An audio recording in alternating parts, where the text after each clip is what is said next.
We're in the information age, but facts are in short supply. Reject the noise, ask bold questions, and seek the truth with FBI whistleblower and common sense extremist Steve Friend. This is the American Radicals Podcast.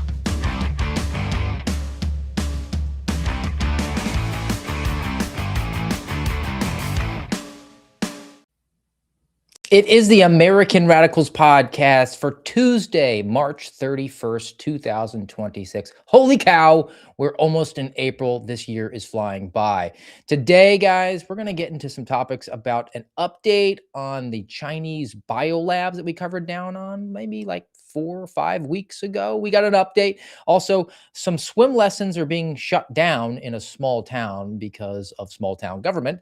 A 98-year-old woman wants to be put back behind the bench as a federal judge. Supreme Court is weighing in on some free speech matters, and the Lectern Guy is running for office. So let's get after it.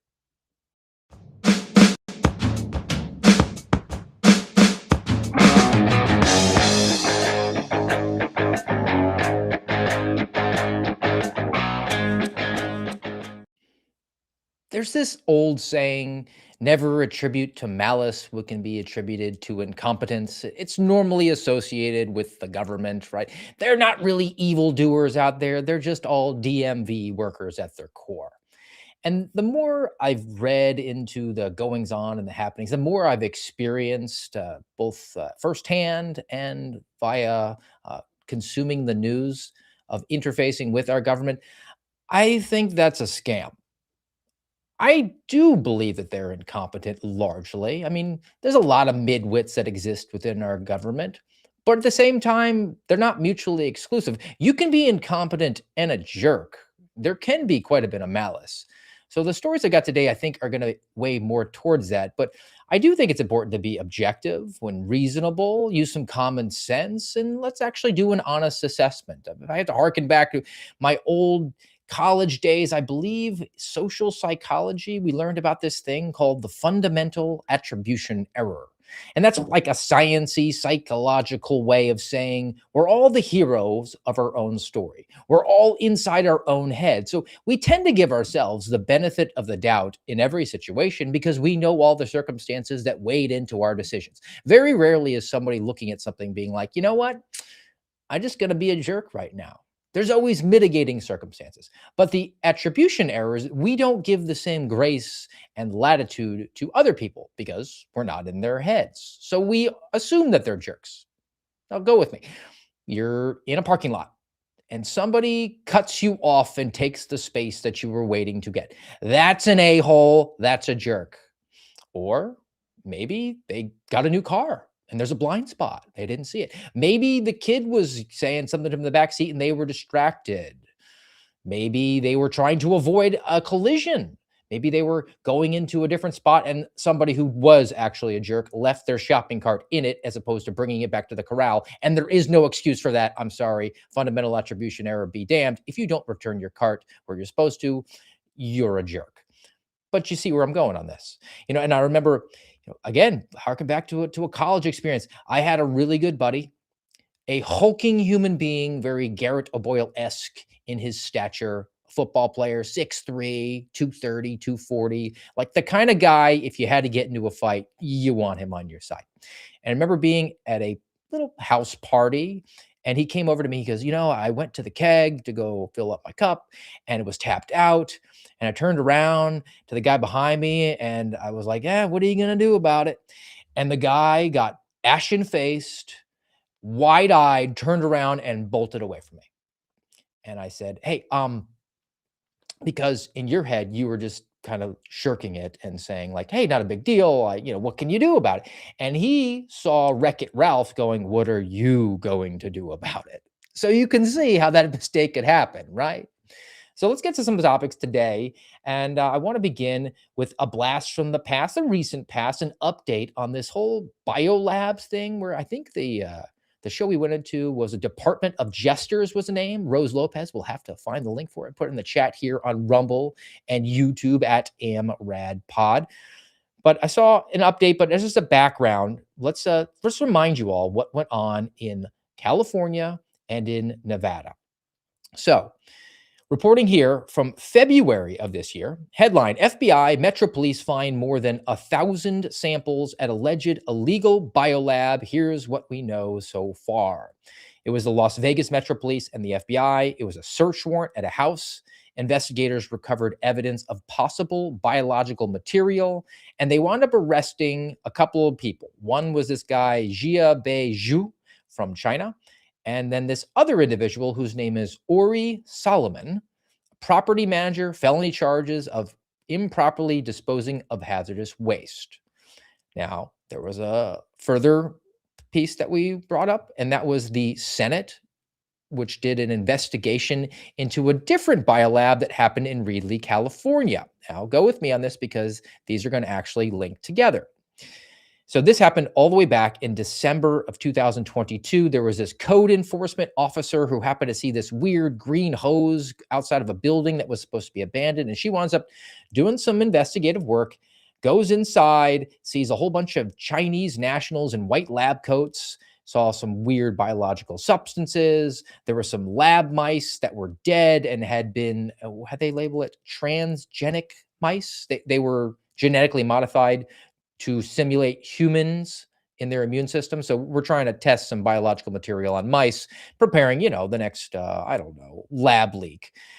And then a subsequent investigation revealed that the lab was operated by a wanted fugitive from Canada who is a PRC citizen, and that was this Jia Bei Zhu, the Chinese individual who was arrested in the first story. And then there was a third piece that we went to, and briefly, this is the press release from the Department of Justice linked to the Reedley, California biolab. And to bring it full circle, according to documents, that the Department of Justice brought forward charges not on the biolab, but on these coronavirus test kits that were fraudulent or counterfeit in some way.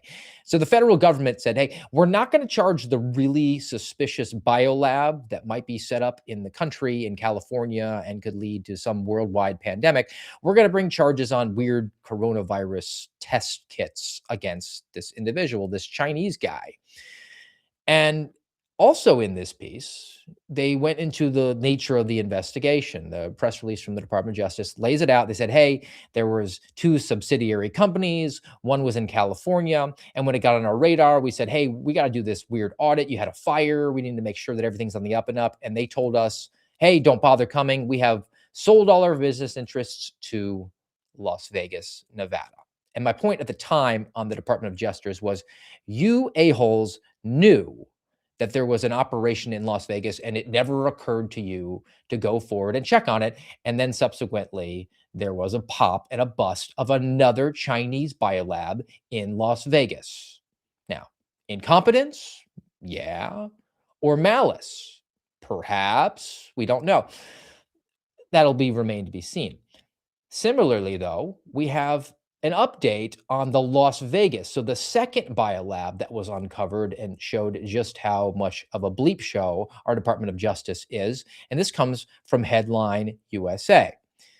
The headline says, judge releases suspect tied to Las Vegas biolab. So the federal judge, her name is Elena Yucha, she released Ori Solomon. Remember, there was 2 people arrested. There was the Chinese guy, the Zhu, and there was this other guy, Ori Solomon, age 55. He was the landlord. Solomon, who is originally from Israel, resides in the country as a non-immigrant. He has a visa. He's barred from owning or possessing firearms. And during the searches that were conducted, they found some guns. Officers found French and Israeli passports, so some shady stuff attached to Ori Solomon. He's traveling around. He might be an actor on behalf of a foreign government. He's not allowed to have guns. He does have guns. Apparently, once he was arrested, he was recorded, as many of these idiots are, on the jail calls, and just, I don't know, a public awareness for the people that get arrested. Every call you make gets recorded. Now, theoretically, if it's a call between the inmate and the attorney, that gets blocked off from law enforcement's ability to actually listen in. But a lot of these idiots will call the attorney and then turn right around and call their girlfriend and say, hey, let me tell you what the attorney told me. So there's kind of some workarounds for it. And apparently, Ori Solomon called home and asked, hey, did you get rid of all the guns? Did they find all the guns? So there was some additional charges brought. But federal prosecutors did not try to keep him detained. This is a guy who's not American, has passports from multiple countries. And they said, oh, just surrender your passports. He's connected now to 2 Chinese biolabs that had thousands of samples and mice that were genetically engineered to be more like humans in their immune responses to outside chemicals that hit their bodies. And we're just going to let him go ollie ollie oxenfree? Incompetence or malice? I think the answer is yes in this case. All right, let's go over to something completely different. And this was a story I saw out of the New York Post. It relates to Walgreens, which is now implementing a new policy where employees, on a voluntary basis, of course, until it becomes compulsory, they get to wear body cams. So from the New York Post headline, Walgreens workers will wear body cams in some New York City stores, but shoppers don't want to be pharma seen. Now, from the piece, Walgreens is doing this new pilot program. It is voluntary. They're doing it because shoplifting incidents have increased over 50% in the last 4 years. And Walgreens is also shutting down over 1,000 stores in the next few years because they're getting killed by retail theft. There was a 17% spike in violent assaults year before last. So the argument that's being made right now is that this is for safety. But at the same time, privacy laws in some states are not really solid. The privacy laws in a lot of states will say if you wear body cams as a private company, you have to post signage on the walls that is basically an implied consent. If you come in here, just know that our body cameras can capture you. And look, there's surveillance cameras if you walk into a little stop and rob or you go into a retail store. So really, what is the difference? Well, the black bubble that you see overhead, that surveillance camera, I've seen that footage. It's really not that good most of the time. I mean, it's very pixelated. You can't get great biometric reads on it, as these body cameras are going to capture. And that's the concern, because you walk into a Walgreens now, and an employee, for their own safety and for your safety, has a body camera on that is capturing your face and then is uploading it. They're saying it's not, but it's uploading it to a database where they save images of your face for facial recognition purposes, and also your voice, because if you talk to a store employee, can capture that. They're going to have all of that information available. Now, it could be for their own use. They want to know if you're someone who's coming in and been suspicious before. Hey, I think we've interacted with that guy before, and he was in here and they left, and then we had a whole bunch of merchandise missing. Maybe he's a suspect of some shoplifting. Or maybe we see you in here buying certain things and we're going to steer you towards other things that we can make more money. And now we get into a whole thing about privacy issues and then how it conflicts with the private market versus the government market. And do you have any civil liberties attached to it? Not really for our purposes today. My concern is that all these private entities like the Walgreens of the world do interface with the government. They're going to have this storage available. Now, can the government just give them a call and say, hey, why don't you turn that over to us? Now, a fair-minded, constitutionally oriented private enterprise will probably say something like, we'll be happy to do that for you, officer, as long as you send us the warrant. But others, they just want to play nice. And they could say, hey, look, this was lawfully collected, kind of like a FISA 702 situation. It was lawfully collected, implied consent. The person essentially signed over their ability to hand you their biometric data when they came in to buy a toothbrush. So you're not violating their rights. Just hand it over to us freely. Now, there's another piece that I want to throw out there because, again, it's connected to biometric collection and a question of malice. and how it relates to the government. This comes from The Gothamist, which is still probably one of my favorite named news outlets. Gothamist. It's so solid. Headline: New York City Wegmans is storing biometric data on shoppers' eyes, voices, and faces. So anyone entering the store could have their data on their different eyes and faces, voices collected. Wegmans and other businesses that collect biometric data are required to post the signs announcing the practice. But there's this city law uh, that was passed in 2021 that says, hey, you put the sign on the wall so people know. But as the Gothamist gets into, there's not an enforcement mechanism. I guess they didn't think about that at the city level, at the municipal level in New York City, where they govern every aspect of everyone's lives at all times. It just never occurred to them to have an enforcement mechanism for one of their fascistic sort of laws. Well, this one actually is for privacy, so it could be an objectively good thing. Was that incompetence? Did New York City say, oh, dang it, we forgot to let the cops have the ability to go in and enforce a law, or a code enforcement person come in and say, hey, we're going to find you. You're doing some video capture. You're getting people's faces and you're storing it. They have to know. Or did they say, oops, oh, by the way, we're going to go back to Wegmans in a week or so and say, why don't you give us that information? We didn't find you after all. I'd hate to say that we're going to enforce it now. Why don't you just play nice with us? So you see how incompetence and malice aren't necessarily mutually exclusive. They could play together quite nicely. One could be a cover for action for the other. You can just feign that you're a moron who works at the DMV at the same time be kind of an evil genius.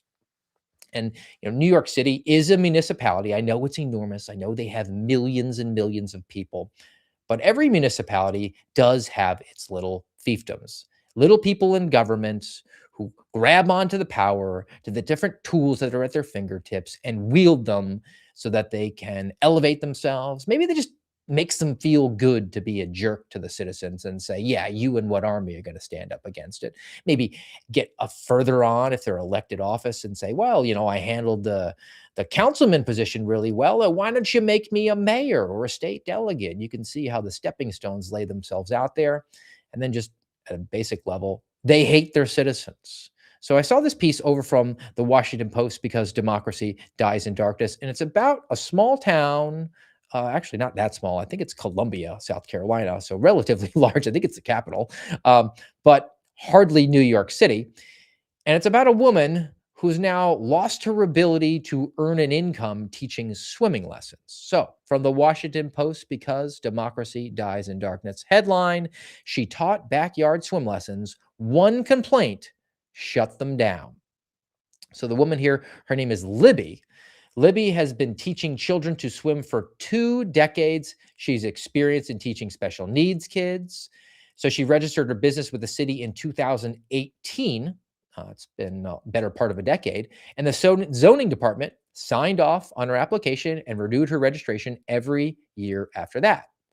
But last year, one complaint changed everything.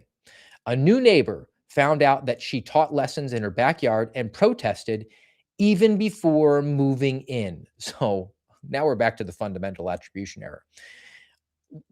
I'm struggling. What's the benign and innocent reason that somebody would complain about a neighbor they don't have yet? I mean, maybe you sleep during the day because you work at night. I would have to actually talk to this person and find out why. Because right now, on its face, this sounds like a complete a-hole jerk. The sort of person that doesn't return their shopping cart in the Walmart parking lot, right?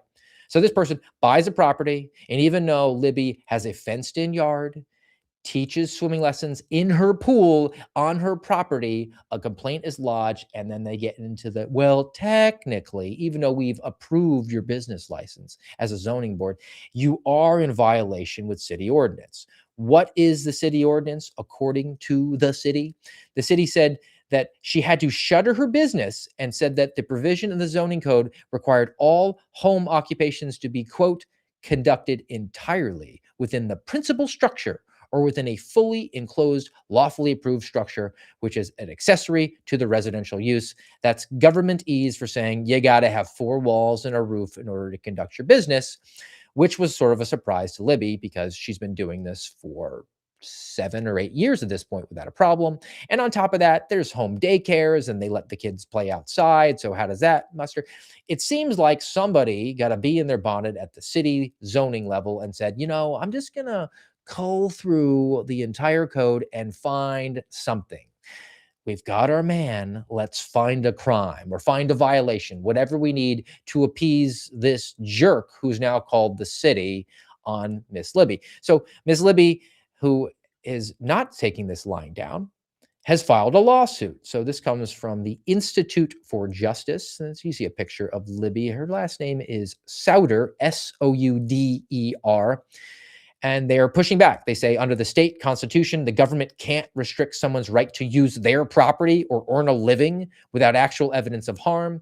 Yet the city shut down her business with no evidence at all. Yeah, there's been no harm. The person hasn't actually moved in yet. So I think this is a lawsuit that has pretty good rational ground on it. It'll be interesting to see the petty fiefdom, the petty tyrants who work for the city government there at the zoning council, if they actually contest this, if they fight it. I imagine they will. I imagine they'll have city attorneys on their behalf, free to them, of course, fighting Libby Souder in court on this lawsuit because do they really, really have any malice in their hearts towards Libby? Maybe she's been one of the few people that stepped out of line, so that could be an element of it. But to me, more likely, it's our ring of power. How dare you try to question the edicts that we hail down from on high to you? So we'll see, and we'll try to give you an update on that one if we get anything in the news on Libby Souder. Because if she goes to court, I hope she gets a judge who is a little bit better equipped than the subject of the next story from NPR. Headline: Why a 98-year-old federal judge is asking the Supreme Court for her job back. These people never leave. They never let go of the power. These people, her name is Pauline Newman. And the quote about her, Pauline didn't provide a quote. This comes from a former coworker. Quote, she's extremely bright, very hardworking, quite independent. She's slow in writing opinions. I wonder why. She's almost a century old. And that rankles some judges, and she dissents more often than about any other judge, and that also rankles some judges. So she's slow in doing the work, and she tends to not agree with the other jurists who are equally responsible and as educated and maybe closely as experienced as Pauline Newman. So they didn't like her. They said, she's kind of old. She's over the hill. We're going to conduct an investigation. And that was actually ordered by the chief judge in this case. And I guess Pauline Newman deals with patent law somehow. So hardly dealing with like violent crime, but it's still a matter that's seen in front of the federal courts. So this investigation ensued, and Pauline said, I refuse to participate in any sort of competency hearing, even though I'm almost 100. Actually, she was 95 at the time. This has been going on for several years now. So back to the piece from NPR. Chief Judge launched an investigation. The appellate court wanted to explore her fitness, but Judge Newman refused to sit. Her lawyer said she wanted to choose her own doctors. She wanted to have yes men say that she was completely competent. To this day, as NPR is very happy to note, no court has found her to be incompetent. Yeah, because she refused to sit down for the incompetence hearing. But there was an investigation. The lawsuit has now ensued. Pauline Newman is saying that her due process rights were violated, even though they had a hearing or they wanted to have a hearing, and she refused to participate in it. She said, you didn't give me the due process, even though the hearing was the process. So she's now asked the Supreme Court to take this up and say, you have to reinstall me. The only outcome that we have so far was, where did it come from? It was an internal committee of judges who have to work with this woman, did an investigation, and they said that no, your due process thing was not really germane to us, because even though you're not allowed to sit on the bench to hear any of these patent law disputes, you still have an office, you still have assistants like legal aides, and you're still paid a salary. So we're basically giving you all the accoutrements and the niceties of being a federal judge. You just don't have to work anymore because your time has passed. And that's not good enough. So she's now appealed to the Supreme Court, where I'm sure those 9 individuals in robes will take this up, or likely not. They'll just let the internal investigation run its course. But let's talk about some actual Supreme Court stuff, because I do want to transition over to that, where SCOTUS, Supreme Court of the United States, has some free speech stuff, one of which they punted on, the other of which they're going to take up. So this one also comes from NPR. And the headline: Supreme Court declines to review press freedom case. Freedom of the press, First Amendment, right? Congress makes no law abridging or impeding on your exercise of religion and speech and petition and assembly and the press. How many people can name all 5? You can hear if you listen to the American Radicals podcast, available on YouTube, Rumble, and Spotify at AmRadPod. It's your one time per show reminder, guys. Make sure you do all those things: like, share, subscribe, follow. Please head on over to Spotify at some point. We are like within a double-digit number of new follows on Spotify, of being able to monetize and turn this amateur effort into some sort of professional endeavor. So please do that for us. But the Supreme Court is not going to weigh in on this case out of Texas, which is kind of a problem. You know, that pesky, dusty document that says you have the right to speak and pursue journalistic endeavors.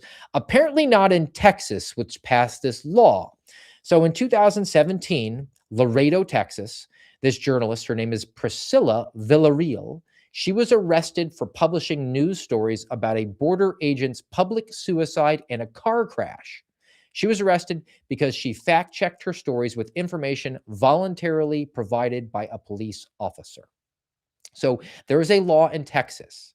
It makes it a felony to solicit from public officials information that has not previously been publicly disclosed. That's very legalistic ease. Let me see if we can break this down.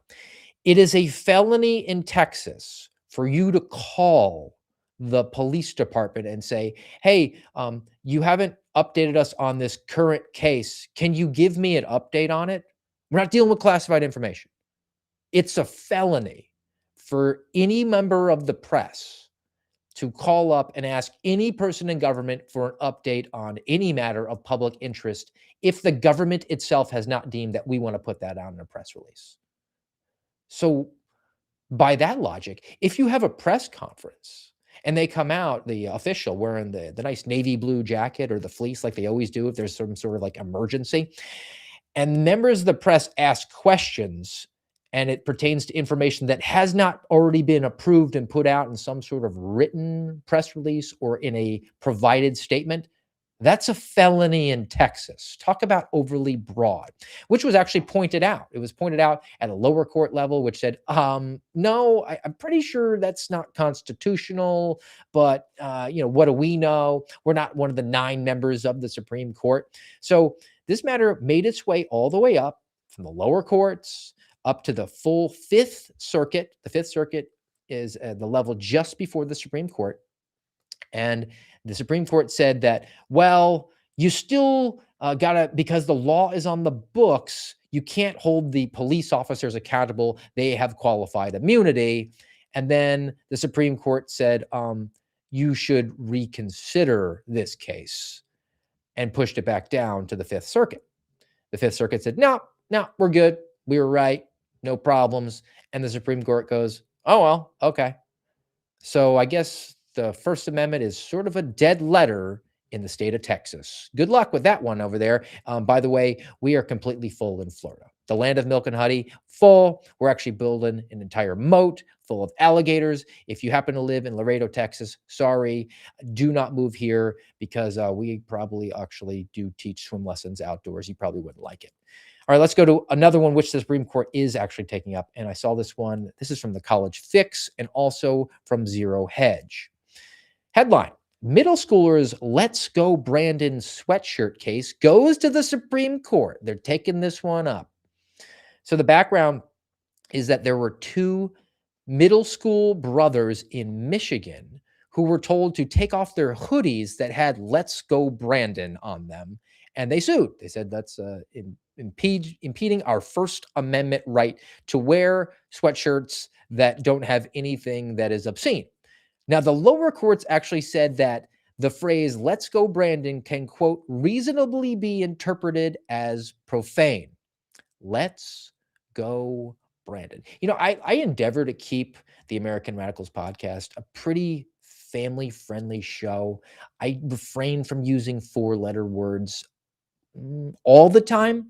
So when I say "Let's go, Brandon," I feel pretty comfortable that there's nothing obscene with that. But the illusion is that because this member of the press corps was interviewing a NASCAR driver after he won a race, and the people in the stands were singing F Joe Biden, and she panicked and said, "Oh, they're saying let's go, Brandon." And that became sort of this mantra in the very early days of the Biden presidency. That is, well, we all know what's attached to that. You're really saying F Joe Biden. Newsflash, you can say the F word in America. That's not illegal. Obscenity? No, no, no, no, no. So I imagine the Supreme Court will actually come down on the side of these middle school students, particularly because Let's Go Brandon, even though it was a swap in for F Joe Biden, it doesn't actually mean F Joe Biden. It just means, and I think Mike Rowe put this really well, the Dirty Jobs guy.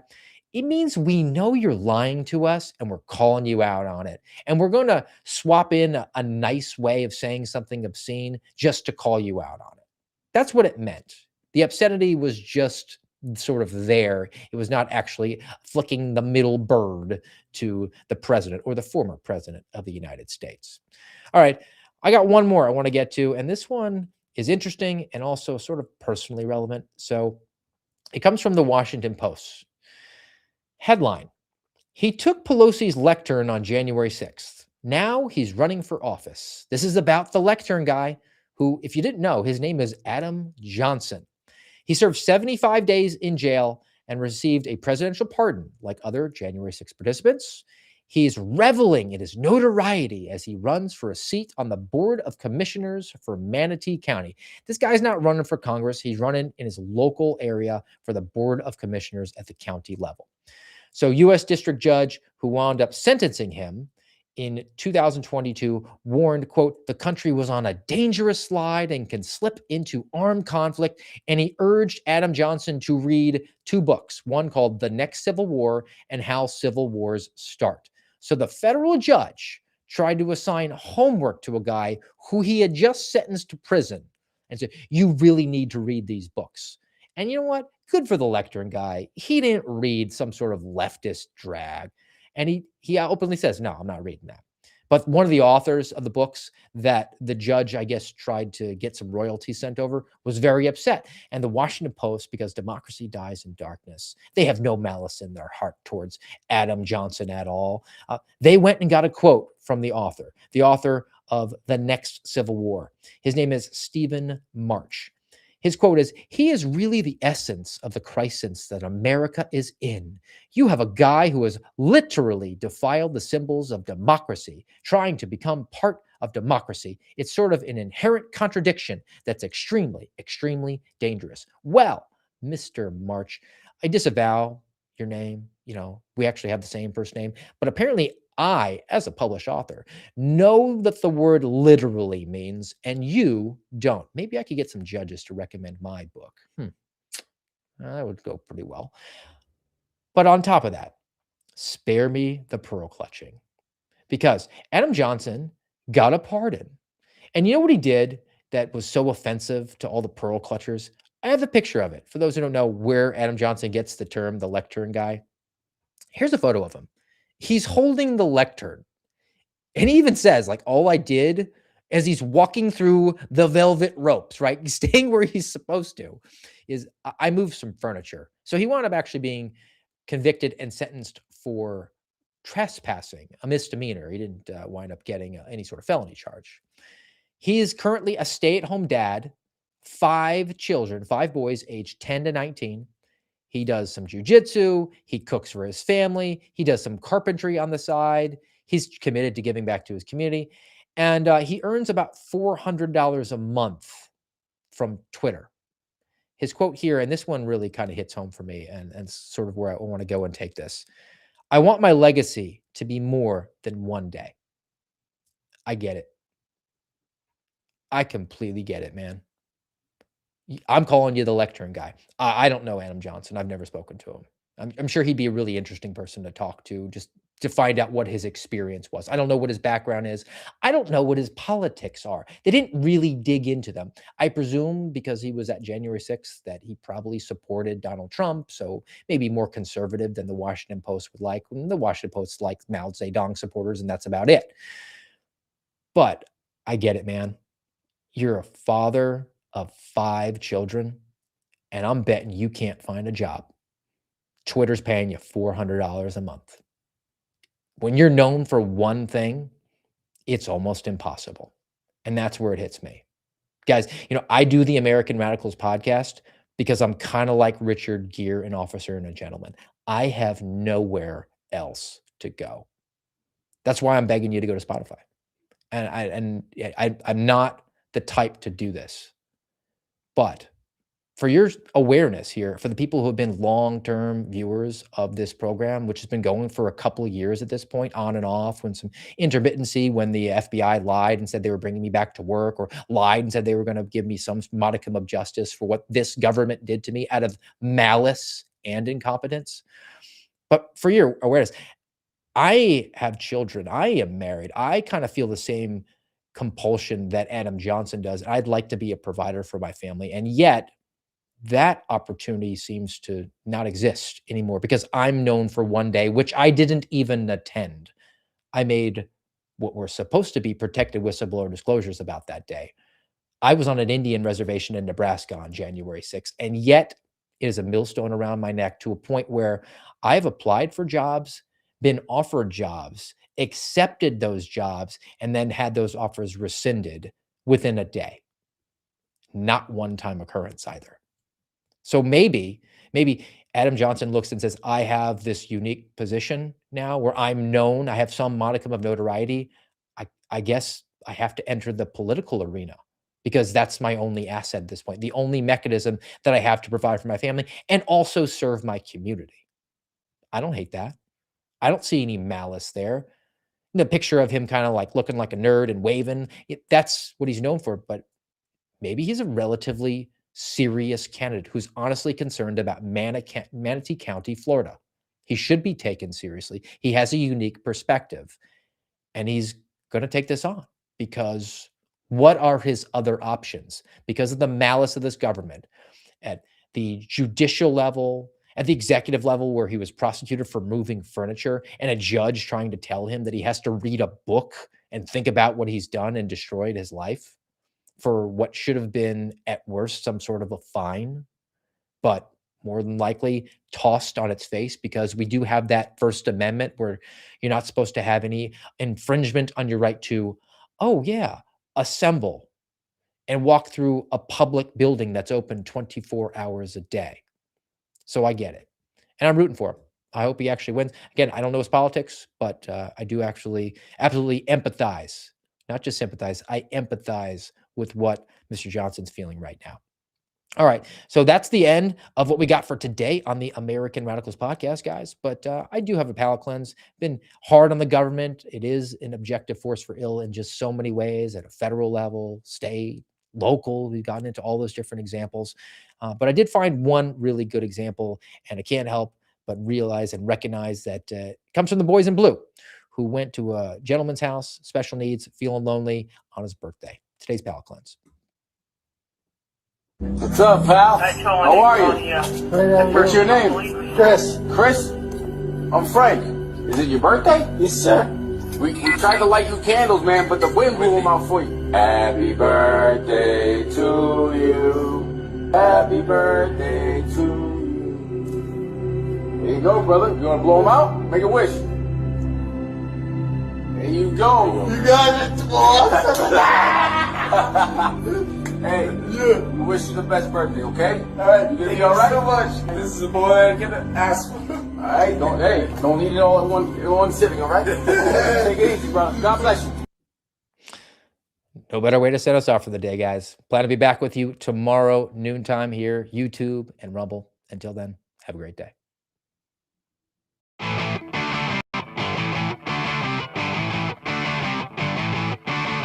You've been listening to the American Radicals podcast.